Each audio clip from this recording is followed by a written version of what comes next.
Hello and welcome. It's my pleasure to introduce our first speaker today, who is Germaine.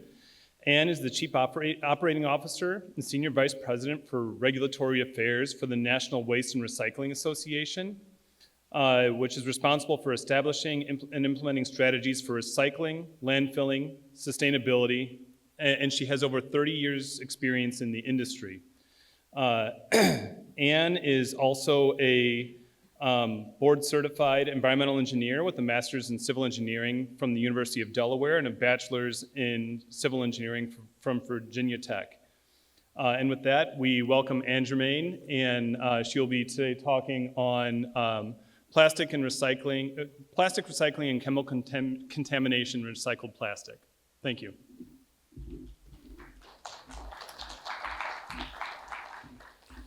So that was just the name of the event. I'm actually just going to talk about recycling in general and contamination. So it's going to be a little bit less sophisticated than you might expect. Okay, so we'll start off by saying, what is this? I know, it seems really simple, but somebody yell it out. This is recycling symbol. What is this? It's so this is where it's no longer a recycling symbol. It's called a resin identification code, and it basically tells you that it's other plastics. So this is a recycling symbol when it shows up on glass, fiber, aluminum, and steel. But when it shows up on plastic, it means it's a resin identification code, which can be kind of confusing. So let's think about it. So what is recyclable? And when I talk about recycling, I mean in your house and like usually at your place of work. So to be recyclable, you have to be able to collect the material, you have to be able to sort it, you have to be able to amass a sufficient quantity of it to interest end user, and then you have to have a buyer, that somebody's gonna take it from you.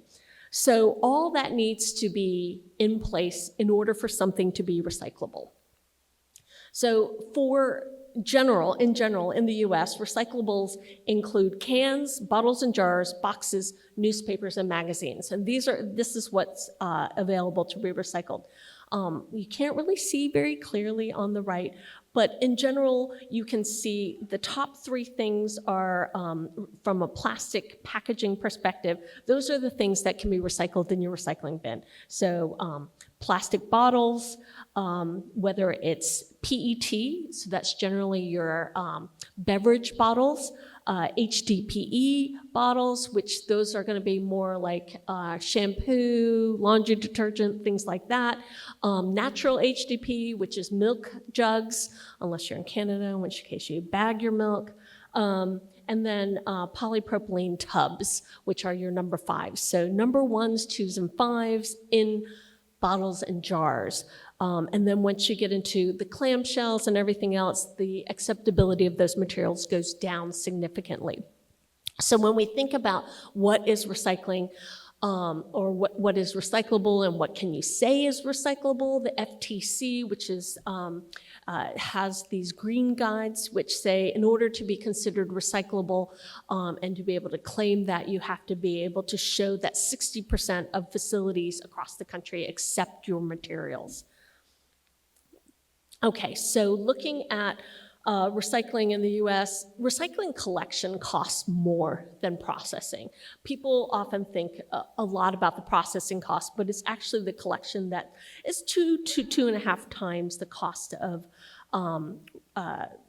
the processing. And so when you look at the pie of what it costs you, about 20% of the cost that you pay at your home is for collecting your recycling, and about 8% is processing. The rest of it's for disposal, collection, and disposal, recycling. So when we look at what the capacity of our recycling is in the country, we're only at about 60% utilization. So our MRFs in the country, so MRF stands for Material Recovery Facility. That's where your recyclables that are commingled, single stream, or even some dual stream materials. So most of us have single stream. You put all your cans, all your bottles, your newspapers into one bin, and then it goes to a MRF, and then they separate it out.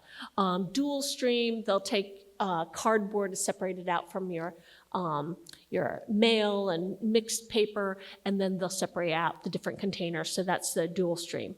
But most of the MRFs in the country belong to one of 4 companies. So 55% of the MRF capacity in this country belong to WM Republic Waste Connections, or GFL, and then 45% of the MRFs in the country belong to everybody else, and that includes municipal MRFs, smaller company MRFs, and everybody else.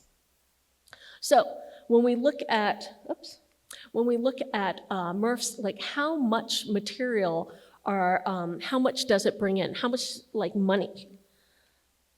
A little bit hard to see, but there's a lot of volatility in the recycling markets. So this is just for like an 8-year period, like September 2017 to current. You can see that top, so this is just steel and fiber. Fiber refers to paper and cardboard. You can see steel actually jumped up significantly, stayed there for a while, and now it's coming back down. The bottom line there is called mixed paper. So mixed paper is your mail, junk mail that you generate at home, along with newspaper and magazines. And what I'd like to show you is an extended period of time in 2019, 2020, where it was below 0. And then briefly in 2022, it dropped below 0 again. You will notice that nice period where it was high in 2020, it went up. In 2021, it was high. That was COVID. COVID was great for recycling. So remember all the supply chain issues across the country? And it was like, oh, it's so hard to get this, it's so hard to get that. Commodities went up a lot in price. So we went from our extended period of being less than 0 to finally getting some value for that material. So it's starting to go up again, and that's good, but it's a very volatile market, and between mixed paper and cardboard, that's probably, from a weight perspective, a substantial portion of the weight in your bin. Now, for aluminum and plastics, we also have a lot of volatility. You can see we experienced some really nice prices again during COVID.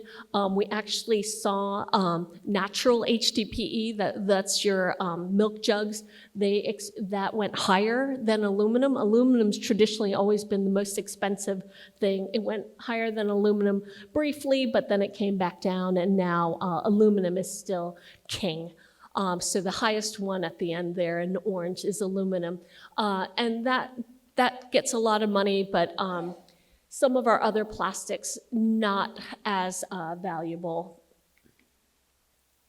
And then what we do is we have a blended value. So what the value of your entire cart is. And so what we have here is the red line is your processing cost. This is how much it costs for it to all get separated. And then the blue line represents the value of the whole material. So you can see often the blue line is below the red line, which means you lose money. Recycling doesn't pay for itself. But it sometimes does.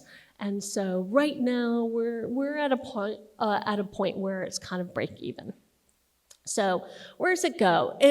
So the end markets for PET and HDPE, largely it's a lot of not necessarily circularity, and maybe some of the other speakers later on will tell you why it's not as circular. So there's more going into food and beverage packaging, but up until now, most of it goes into like fiber, carpet, pipes, and other things like that.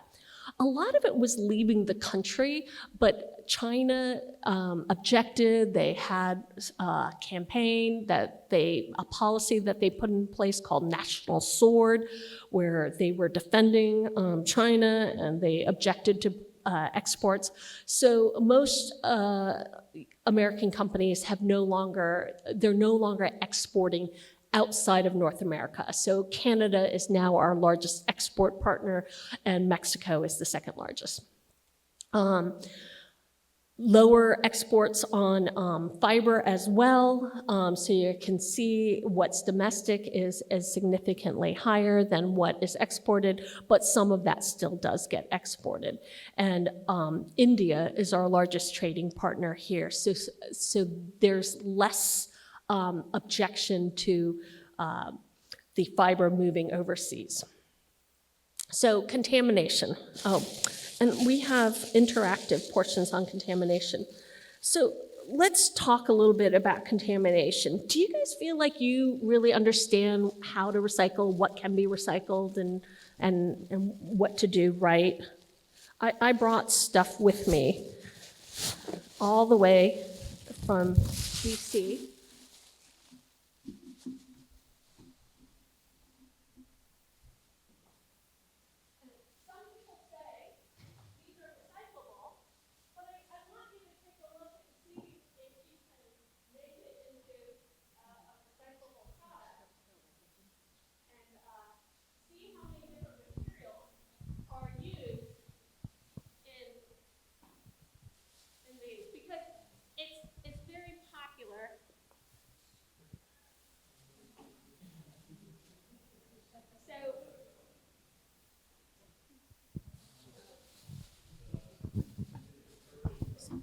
So what you guys have are some coffee pods, and a lot of people want to recycle coffee pods. If you try and take them apart, you'll notice that they're made of 4 separate materials. There's a plastic cup, there is a fiber filter, there is coffee, and then there's an aluminum lid. And to try and break all that apart is quite challenging. So if you look at the bottom left slide, apparently we don't have oh, there you go. The bottom left picture in this slide, recycling, the materials used to be pretty simple: glass, aluminum, fiber, but materials have gotten a lot more complicated. So we have cartons, and this is all to the good. It means that the products that are in those packaging remain fresh. There's a lot less spoilage. There's a lot of reason why packaging scientists have come up with new packaging and new ways of managing it. But it means it's a lot more complicated to handle on the back end. So there's been also a lot of lightweighting of materials. I reversed these slides. So you'll see that the volume of recyclables has actually gone up while the weight of recyclables has gone down. And this is over a 15-year period from 2000 to 2015. What this means is we get paid by the weight, but our costs are by volume. And so when you think volume goes up, our costs went up, but our revenues went down because the weight went down. And so here's some examples of some lightweighting. Lightweighting can occur within products themselves. You'll probably notice that with plastic bottles, but even glass bottles have gotten lighter than they used to be. But also it happens when you switch from one packaging to another. So you probably notice a lot more flexible packaging.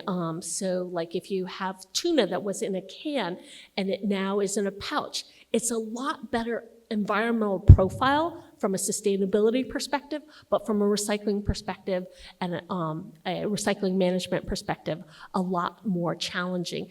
And then the variety of packaging has increased significantly, which leads to a lot of people being confused. We get a lot of things in the recycling that are completely undesirable. You'll probably look at this list and think, who would ever put diapers in? Who would ever put hypodermic needles in? We get them all the time, all the time. So on the hypodermics, our rationale is a lot of people have home injection of medication nowadays. They put them in plastic bottles to store them, and when they're done and they fill up that plastic bottle, they think to themselves, this is recyclable. And they put it in their recycling bin, which causes us no end of grief.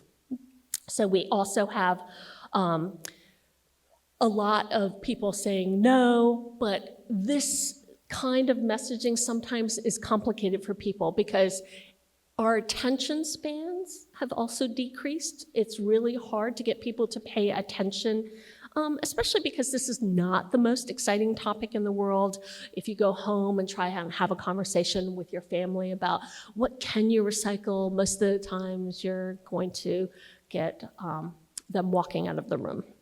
So we try and keep it simple when we explain to people, keep it empty, dry, and loose. A lot of people bag their recyclables. Did you know you're not supposed to? Okay, you're not. A lot of people have liquids remaining in their containers. That's not acceptable. Some people think that they have to run their recyclables through the dishwasher. You do not. And everybody asks about the peanut butter container. It doesn't have to, just, eat the peanut butter that you can, but you don't have to rinse it out. Just empty it the best you can. Okay, I particularly love some places that airports, they do have where you get to empty the liquids right there at the recycling. I do appreciate that.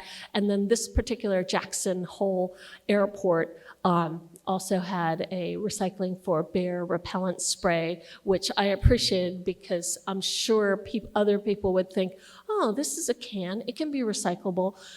And then they would send it in the recycling bin, which would have caused no end of grief. So here's more pictures of hypodermic showing up in the recycling line. There is a great campaign. This comes out of Canada. I don't think anybody in the US would be willing to do this. It's called the Don't Be a Prick campaign, where we try and discourage people from putting any sort of hypodermics in their recyclables. So, quick questions. Is this recyclable? Yes, it is. Unless grossly contaminated is now the pizza boxes. It's the number one question. The number one question we get. Everybody is obsessed with pizza boxes. What I usually tell people is actually, if you feel like you have an export market for your fiber, and probably here in Michigan you're not exporting your fiber, like you can recycle your pizza boxes, the domestic mills will take it. The export market are less inclined to take it. So if it's going over to India, maybe not. So if you're in California or you're on the East Coast, well right now nothing's going out on the East Coast. But if you're in an export market, maybe you don't recycle it. But if you're in the middle of the country, you can. What about this? Recyclable? Not in your recycling bin. Yeah, shredded paper is the bane of our existence. It creates so many problems. And Americans have gotten to the point where everybody likes to shred everything. I don't know, you guys must have all invested in industrial shredders. Do you shred 100% of your mail or something? Anyway, it's a problem. If you don't have to shred your mail, that stuff can be recycled. Please don't put this in your recycling bin. Recyclable?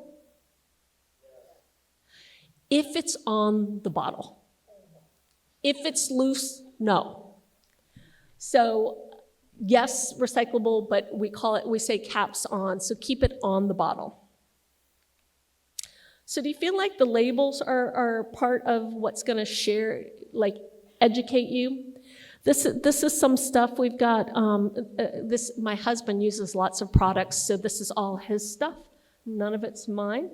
But you can see that some of these say recycle on them.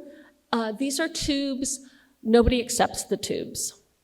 Now, there is a big push by the tube manufacturers to start getting recyclers to accept the tubes, and we're having conversations because they've transitioned a lot of the tubes to HDPE, but nobody's taking tubes yet. So this is pending, but as of right now, a lot of the tubes say they're recyclable. Your recycling facility's not taking it. Recyclable batteries. So these also often have recycling symbols on them. So batteries are recyclable, but not in your recycling bin. So this is something you can take back to the store. Home Depot accepts, like Lowe's, all of them accept lithium batteries back. But they are causing endless number of fires at your recycling facilities. Some of my members have said it used to be like once a year they'd have a fire. Now, some of them are having fires multiple times a week. This is something that they don't like. It shuts down the line, it causes damage, it's not desirable. Sometimes these fires start in the middle of the night when nobody's there. So I had one guy who didn't have some sort of remote observation of his site, so he paid a guy to just watch the pile to make sure it didn't catch on fire in the middle of the night. This is something that says these pods are 100% recyclable. I don't know the brand that I've given to you, but if you try to take them apart, you'll find that they're really hard to take apart. And even then, none of your recycling facilities will take the pods. And the reason is because of the four things that I said at the beginning: collectible, sortable, amassable, and saleable. The second part, the sortable, they're too small. So we usually say it's got to be 2 inches in every direction. And if it's not that, it's going to often fall through. And that's part of the reason why the shredded materials won't be accepted either. Okay, plastics. They said, it's all about plastics, right? Everybody's obsessed with plastics nowadays. And part of the reason is because we're exposed to images that cause us to be really disturbed. And so in 2018, Collins Dictionary had single use as the word of the year. So it's not just us. It's not just us in this room. It's everybody is obsessed with plastics. When you get to be the word of the year, it's a big deal.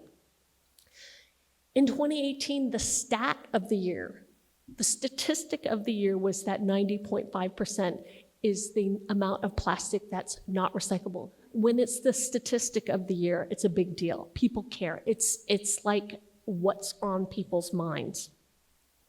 People are focused on what's getting into the ocean. Ocean plastics is a huge concern.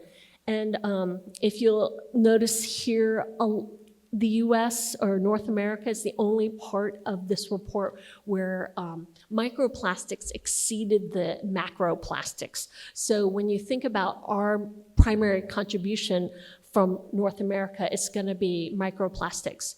Although there have been reports that a lot of our exports have contributed to some of the plastics from some of these other countries in other areas, but a lot of it from the US might be microplastics. And it's important to note, microplastics, when we talk about them, we're not talking about trash. The primary sources of microplastics in the US is from laundry and tires, and then something else called city dust. So when we think about microplastics, people conflate those with the same plastics that we manage, but nobody's thinking about it being from your laundry. So it's like our ability to control our microplastics is somewhat limited. I don't know why this slide is here. I'm skipping it.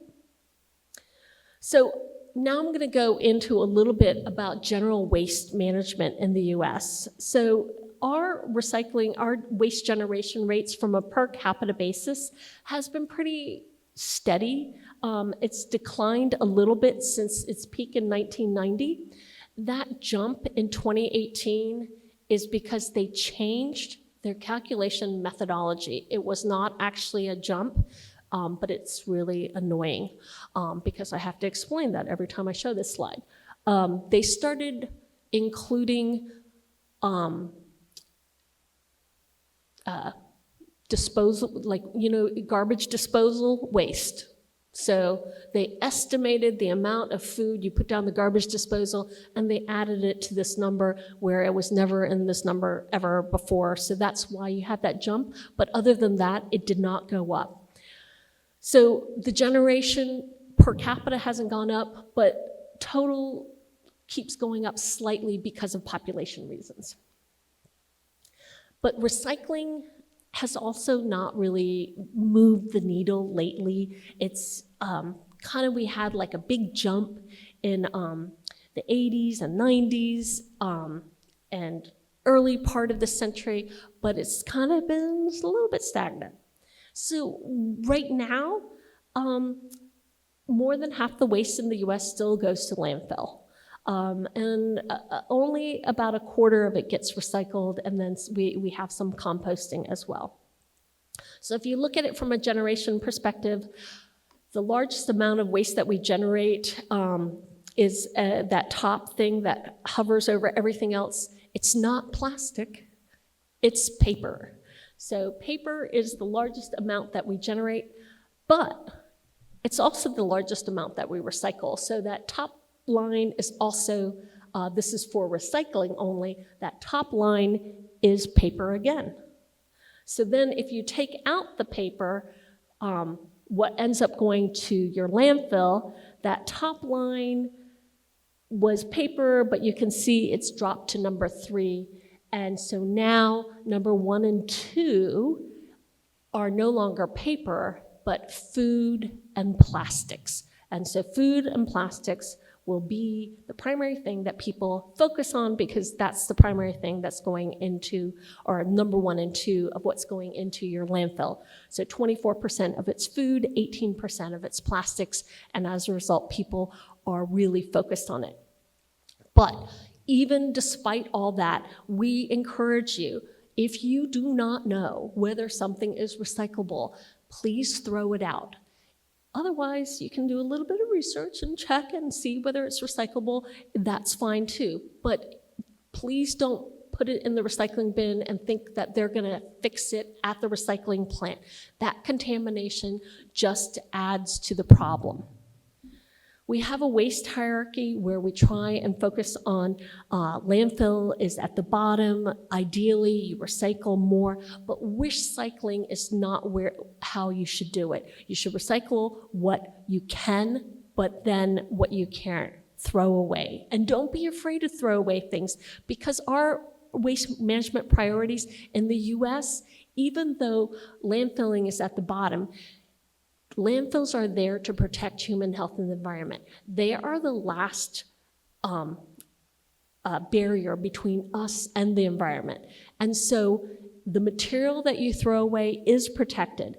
And if you look at the reports on breaking the plastic wave, one of the things that they say is needed in other countries is that they need better collection of the plastics and they need better disposal system.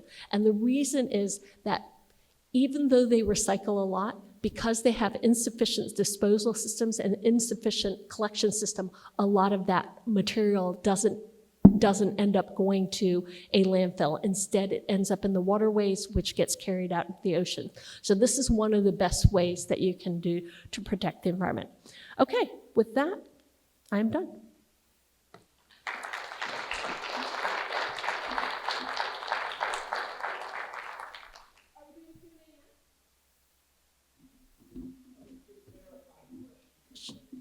Of course. Sure.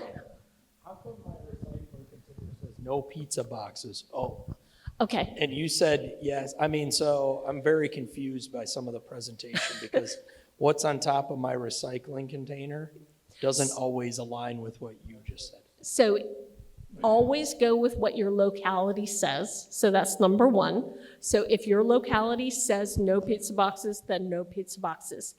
So AFMPA, which is the American Forest and Paper Association, they went to all the domestic mills in the country and they asked them, hey, would you accept pizza boxes? And the domestic mills said yes. So they actually did a pizza box study. And part of the reason the pizza box study was done is because they, like us, it's the #1 question that gets asked. So they have been promoting the pizza box study, saying, hey, the domestic mills will take it.